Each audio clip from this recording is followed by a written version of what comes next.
দুনিয়ার কিছু ব্যক্তিত্ব এরকম আছে, কিছু এরকম জিনিস দুনিয়াতে আছে, একবার যদি পছন্দ করে ফেলে তাইলে ওইখানে বলার কিছু আর থাকে না, করার কিছু থাকে না, বলারও থাকে না আর করারও কিছু কি করারও কিছু থাকে না, বলারও কিছু থাকে না। আমি এই উদাহরণ দিতে চাইতেছি না, দিতে পারলে দিতে পারি। এরকম আমাদের সমাজে অহরহ ঘটতেছে যে পছন্দ করে ফেলছে, এখন করার কিচ্ছু নাই। একটা ইঙ্গিত দিলাম, যা দাম ধরবে ওই দামে দলিল করে দিয়ে আসতে হবে। মনে হয় বোঝেন নাই? মনে হয় বুঝছেন? সত্য তো, সত্য আছে এরকম। তো যাকে আল্লাহ মুসলমানের ঘরে অস্তিত্ব দিলেন, উম্মতে মুহাম্মদী বানাইলেন, ওর জন্য দুই জিনিস ছাড়া কোনো গতি নাই।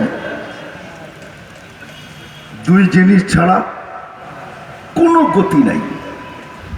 চাই নারী হোক, চাই পুরুষ হোক, চাই যুবক হোক, চাই বৃদ্ধ হোক, চাই শিক্ষিত হোক, চাই অশিক্ষিত হোক, কেন আপনাকে মুসলমানের ঘরে আল্লাহ অস্তিত্ব দিছে।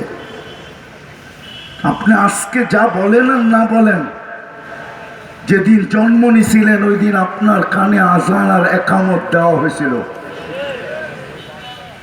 প্রমাণ করা হয়েছিল আপনি মুসলমানের ঘরে জন্ম নিয়েছেন। বেদা আমার কথাটা লেখা রাখেন, আপনার জন্য দুই জিনিস ছাড়া কোনো গতি।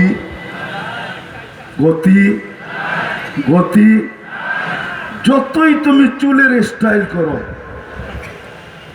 যুবকরা কিন্তু নেটে দেখা ছাড়া এখন চুল কাটে না।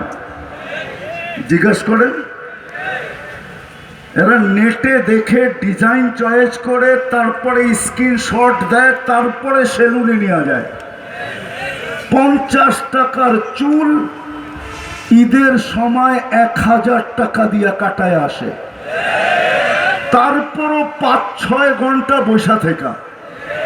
কি সত্য তো না? যুবকরা মানতেছে না, গাড়ি না আটকায় দেয়, আবার ভাবতেছি পায়ে হাত রাখি, রাগ হয়েও না।